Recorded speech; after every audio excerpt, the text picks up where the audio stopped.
एक दिन मैं बसरा की गलियों में से गुजर रहा था कि मैंने एक बच्चे को क्रियावजारी करते देखा और पूछा, ए बेटे, तुझे किस चीज ने रुलाया? उसने जवाब में कहा, जहन्नम के खौफ ने। मैंने कहा, ए मेरे बेटे, अभी तो छोटा है, फिर भी जहन्नम से डरता है।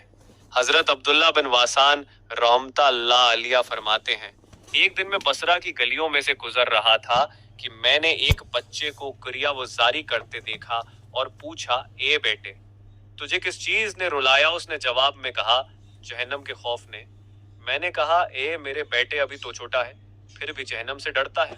वो कहने लगा, ए मेरे मोहतरम, मैंने अपनी अम्मी जान को देखा कि वो आग जलाते हुए पहले छोटी लकड़ियां जलाती हैं, फिर बड़ी।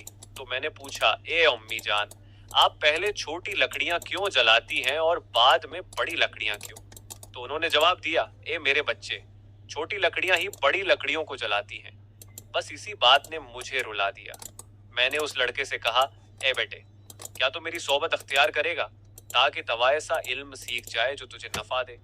उसने कहा, एक शर्त पर अगर आप वो शर्त कबूल फरमा लें तो मैं आपकी सोहबत अख्तियार कर लूंगा और आपकी इताअत भी करूंगा।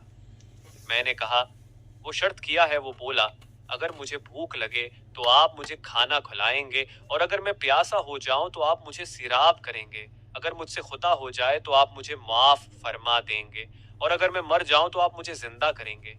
मैंने उससे कहा, आए मेरे बेटे, मैं तो उन कामों पर कादिर नहीं। उसने कहा, ऐ मेरे मोहतरम, फिर मुझे छोड़ दीजिए, इसलिए कि मैं उसके दरवाजे पर खड़ा होना चाहता हूँ जो ये सारे काम कर सकता हो।